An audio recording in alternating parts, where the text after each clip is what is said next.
Welcome back, Rivals. This is Xonia, and you are in the zone. Today, we're going to be taking a look at new blood cards.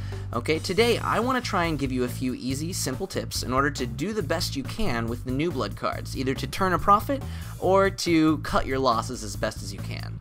One of the things to remember about new blood cards is that they all have new missions, and these missions are actually quite important. They will be much better if you get them and unlock them before the missions are canceled. The missions are canceled 2 weeks and 2 days, I believe, after it come out. So, for example, yesterday, these 4 cards were released: Cardigan, Granny May, Abby, and Walker. They are the newest cards. 2 weeks ago, the last releases cards, which includes Dracora, their missions are still unlockable until Sunday, I believe. So, you want to try and unlock these cards, their missions, before they exit the new blood packs. But the problem with new blood cards is that they are super expensive. Okay, obviously right now Walker is selling, if you've already looked at the market, he's selling for over 100,000 clints. So in order to buy him now, you also know that within a month his price is going to be significantly lower. And so if you have infinite clints and you don't mind losing lots and lots of money, you could just buy him now. Ideally, that is not what you want to do. So you think, okay, well, I'll just unlock his missions later. But when you unlock missions after they've already been canceled, they will only give you 100 clints times the number of points left. So Cardigan, Granny May, and Abby all have a 10-point mission. Walker has a 10-point and a 25-point mission. You would then have to spend 3 for the 25-point mission, and then 1 for each of the 10 points. So a total of 7 credits to unlock all of their missions. And after those 7 credits, you would only be given 650 clints coming back to you, which is honestly not a very good return on investment. You know, you want to improve that ROI. So the best thing to do is to unlock the missions early, but you don't want to lose all of your clints. So what are you to do in such a situation? Well, let me show you what I did yesterday. Alright, so first, let's take a look at my purchases history. So if you take a look at my purchase history, I hadn't bought Dracora, Granny May, Abby, Cardigan, or Walker yet. So I bought Granny May for 14,400 clints, Dracora for 71,000 clints, Abby for 2,999, Cardigan for 6,400, and Walker for 115,000. Overall, this was very expensive, but I was able to make most of, if not all of, my clints back. So let's take a look at what my sales history looks like. Granny May, I was able to turn a profit. There was only one selling for 14,400 clints. I turned it into 18,000 clints, which means that I made a pretty good profit off of Granny May there. For Dracora, I bought him for 71,000, but unfortunately Dracora I then sold later for 69,999. He's actually gone up in price since then, so it didn't turn out to be such a great deal for me overall.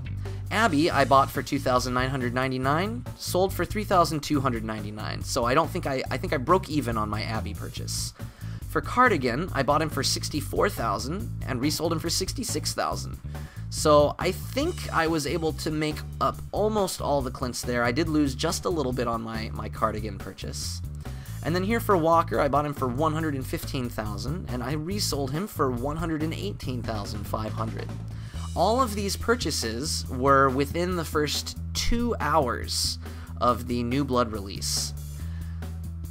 Let's take a look at each one of these cards, aside from Dracora. Let's take a look at each one of these cards and how they're doing now.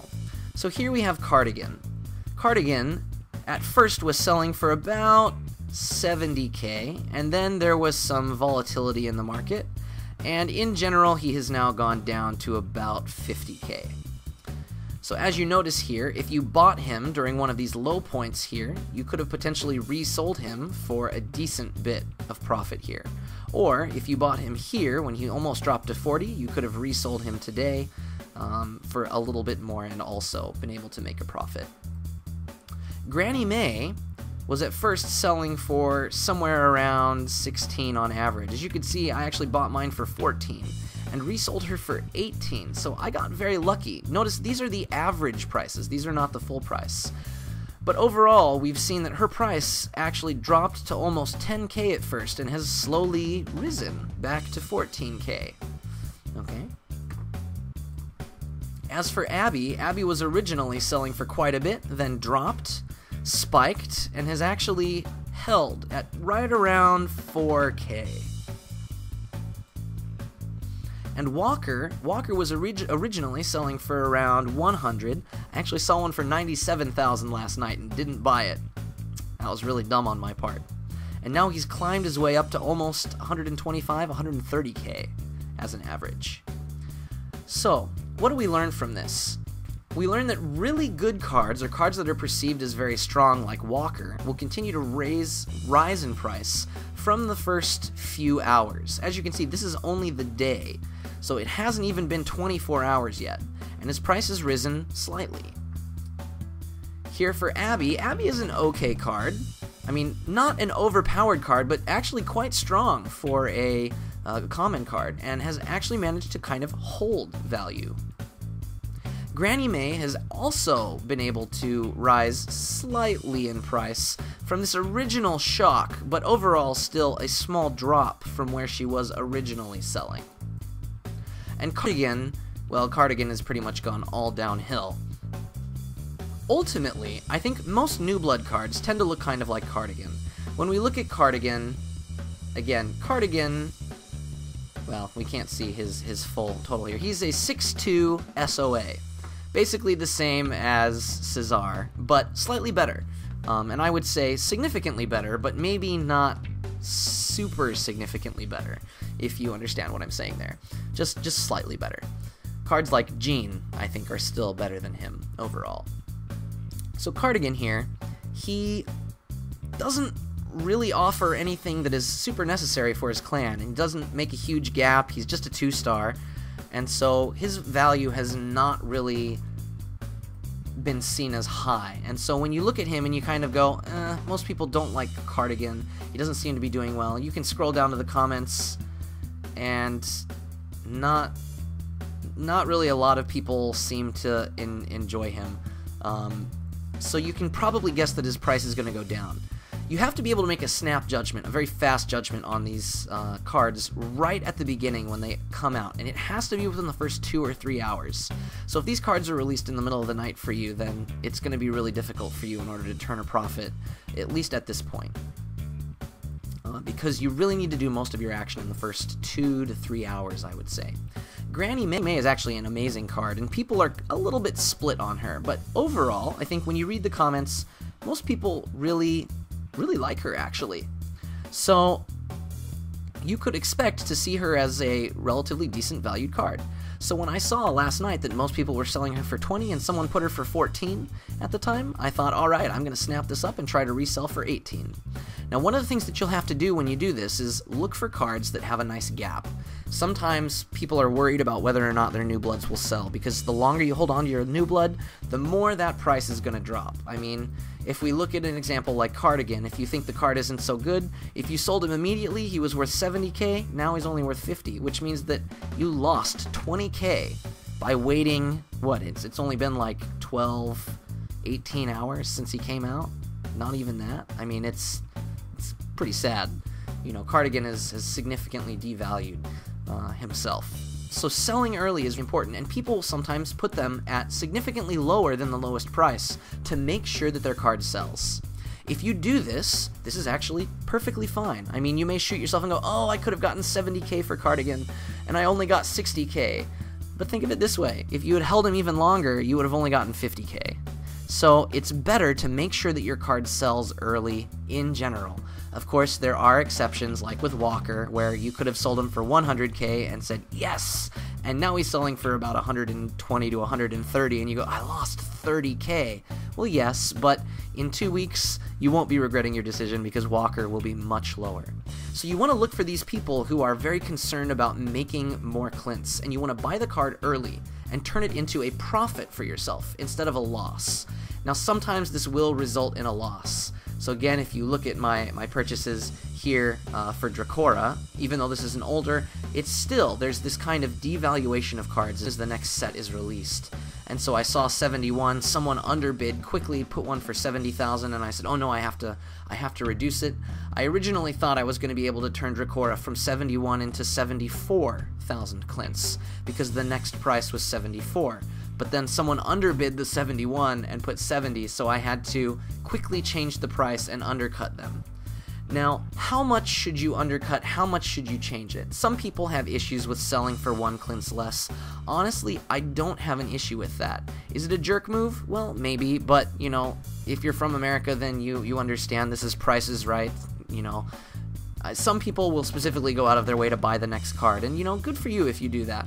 But for me, there's a strategic reason for why you want to try and, in general, only undercut your opponent by 1 clints. And the reason is because you will increase the depreciation of the card if you undercut by a significant amount. So here, I'm going to hope that this is here for Cardigan. We're going to take a look at the market offers on Cardigan. So let's say I bought Cardigan for 67. Notice, probably what happened right after this was Sir Wallace said, okay, I think I can sell these quickly if I undercut by 4,000 clints. People will go, I can buy this and then resell for 66,999. And so he quickly only put it up for 63. But then the next person puts it for 62.9, and then the next person says, oh, okay, I'm going to lower it to 58, and then no one buys, and then suddenly someone says, okay, well, you know, 57,000. Notice there were 30 minutes almost in here. And then quickly the next person says, oh, okay, I'll do 56,500, and then the next person tries to go down again for 52. Notice there are going to be these people who try to undercut the amount of clints by maybe 2,000 to 4,000, and if that happens, and you're already undercut by 2,000 to 2,000 or so, suddenly you go from 67 to 57 within only a few sellers. Notice here, there are really only 4 people between here and here. So you're actually making it more difficult to sell and gain clints if you put it lower sometimes. Okay, so this is why you have to watch the market really carefully. And this is why I generally stay on top of the market. Every second, I'm constantly refreshing, trying to check and see, has anyone undercut my price? Has anyone undercut my price yet? Has anyone undercut my price yet? Because if they do, then I want to undercut them by 1 clints as well. If you manage to get a hold of a good card like Walker very quickly, sometimes you don't need to worry. You know, someone undercut me. I actually thought I was going to be able to sell my Walker for 115. I thought that I was going to be able to sell him for 124,000. But then someone put him at 119. I quickly lowered to under that, and they lowered their price again because they were trying the same tactic. In such a case, I then stopped lowering my price for about 2 minutes to hope that they would lose interest, because some people will only stick around for a little bit to see if someone undercuts them immediately.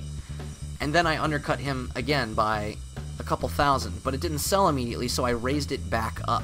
That's one of the important things. If it doesn't sell almost immediately, you always want to try and raise it back up as quickly as you can in order to prevent people from making the overall price of the card devalue much, much faster. So I would always recommend underselling the person who has the second lowest once you buy it, then the lowest price, by only 1 clints, because you're actually doing yourself a favor, and you're actually, in my opinion, doing the person behind you a favor as well. Because if it doesn't pay off, if you do sell it for much less, then he's eventually going to have to pull his cards off, unless there are a lot of people who buy it overnight. And then he's going to be stuck with a card that's worth thousands less, instead of just a few hundred clints less. Does that make it more difficult for buyers? Sure. Are people going to still undercut you? Sure. But you want to try and prevent getting severely undercut by as much as possible. And so the safest way and the smartest way to do that on the market will be to only put your card for about 1 clints less. And that's going to work for cards like Abby, who are only going to be around, 3,200, which, actually Abby now is worth about, 4,000, I think? So if I had actually held on to Abby, I would have been able to sell Abby for even more. The average here is about 4,000, whereas I bought mine for, and then resold it for around 3.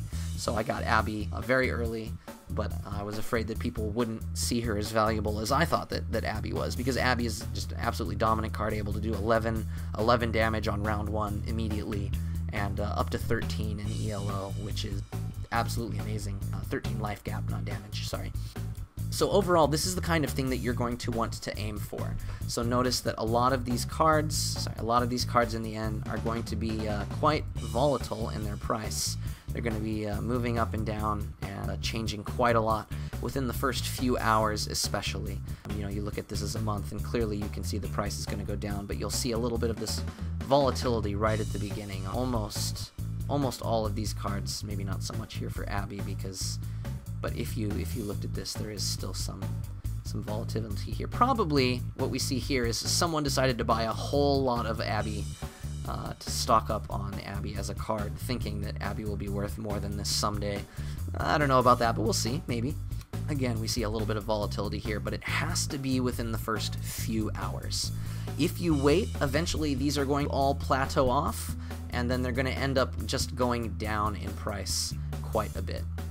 So, overall, your strategy for these new blood cards is going to be you want to pick them up early so that you can unlock their missions. Especially because Walker's 25-point mission is going to be worth 10 credits. You're going to get more credits from Walker's mission than you would have to pay in order to unlock all of these later. And then you're also going to be getting all of the Clints or whatever the other bonuses are from these other missions, which are generally going to be worth much more than if you get the remaining Clints back, the 650 total or whatever the ridiculously low amount is from the amount here. So overall, I really recommend that you go ahead and pick up these cards as early as you can, but it needs to be within the first 2 hours. If you cannot make it within the first 2 hours, then this tactic is completely outside of your control. But please remember that when you do this, again, as you can see, I was able to make a decent bit of money off of cards like Granny May was really the one that kind of came back and made up for the purchases I lost. And then other cards like Walker, Cardigan, and Abby. Abby I was able to break even on, but Walker and Cardigan I did lose some Clints on. Even though I sold them for more, don't forget it's 5%. So if you buy Walker for 115,000, 5%, 10% is going to be 11,500. So half of that is going to be about 57. So 5,750. I would have needed to sell this for over 120,000. I only made 118,500, so I lost about 1,500 to 2,000 on that one. Cardigan, again, 64. You buy it for 64. 10% is going to be 6,400. Half of that is going to be 3,200. You're going to save a little bit more if you have full bonus from your clan on Kate's reduction on tax, but it's going to be about 3,000, which means I needed to sell this for 67. I only sold it for 66, so that's a loss of 1,000. Abby, however, I bought for about 3,000 Clints. 10% is 300. Half of that is 150. Obviously, I sold this for more than 150, so I made about 150 Clints off of Abby. Grand May, 14,400. Let's just assume 15 because it's easy. 15,000 would have been 1,500 or 750 more. 750 more than this would have been about 15,250, something like that. So I made about 3,000 off of this. So I actually was able to make about the amount that I lost. If you wait longer, like I did for Dracora, you're going to run into these issues where you're going to be buying cards for 71, potentially reselling them for 70, which means that you lost 1,000 and you lost the amount from the sale that you were going to do. So overall, all of those calculations I just did, you can shoot me for those, because you're not getting taxed on this. You're getting taxed on this amount that you're selling. My apologies. So it's a little bit higher, so I made a little bit less than that. And overall, I think that was true. I had about 208,000 Clints when I started buying all of these, and then when I finished, I had about 207,000. So in the end, I ended up just about breaking even.